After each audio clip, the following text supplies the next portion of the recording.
1. Di sini saya akan menjelaskan apa saja dampak inflasi dan bagaimana cara mengatasinya.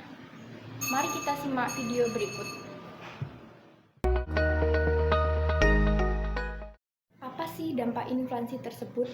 Dampak inflasi dibagi menjadi 5. Yang pertama, dampak inflasi terhadap distribusi pendapatan. Ada pihak yang diuntungkan, ada pula pihak yang dirugikan. Di antara pihak yang diuntungkan yaitu 1. Para spekulan dan petani, 2. Pedagang atau produsen, 3. Debitur atau peminjam uang, 4. Penyimpan kekayaan dalam bentuk emas atau barang lain, 5. Investor berbentuk saham. Dan di antara pihak yang dirugikan yaitu 1.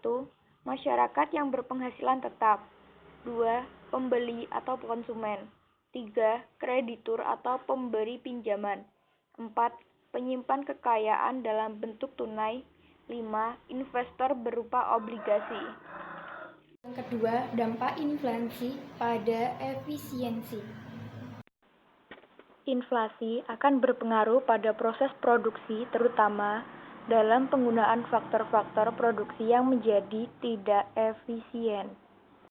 Yang ketiga, dampak inflasi terhadap output. Dampak inflasi terhadap output akan membawa pada kemungkinan sebagai berikut. Yang pertama, terjadinya kenaikan hasil produksi. Hal ini terjadi karena dalam keadaan inflasi biasanya kenaikan harga barang mendahului kenaikan upah atau gaji, sehingga keuntungan produsen akan meningkat. Dan yang kedua, bila kondisi inflasi terlalu tinggi akan menurunkan kemampuan outputnya, karena inflasi menjadikan nilai real uang menurun. Yang keempat, dampak inflasi terhadap pengangguran. Adanya inflasi yang tinggi mengakibatkan pertumbuhan ekonomi yang rendah. Namun, jika suatu negara akan menghentikan laju inflasi yang tinggi, maka akan tercipta pengangguran dalam negeri akan lebih tinggi daripada harga barang di luar negeri. Hal inilah yang mengakibatkan kemampuan bersaing produk dalam negeri di pasaran internasional rendah. Dan yang terakhir, dampak inflasi terhadap perdagangan internasional. Jika terjadi inflasi di dalam negeri, maka harga-harga barang dalam negeri akan lebih tinggi daripada harga barang di luar negeri. Hal inilah yang mengakibatkan kemampuan bersaing produk dalam negeri di pasaran internasional rendah.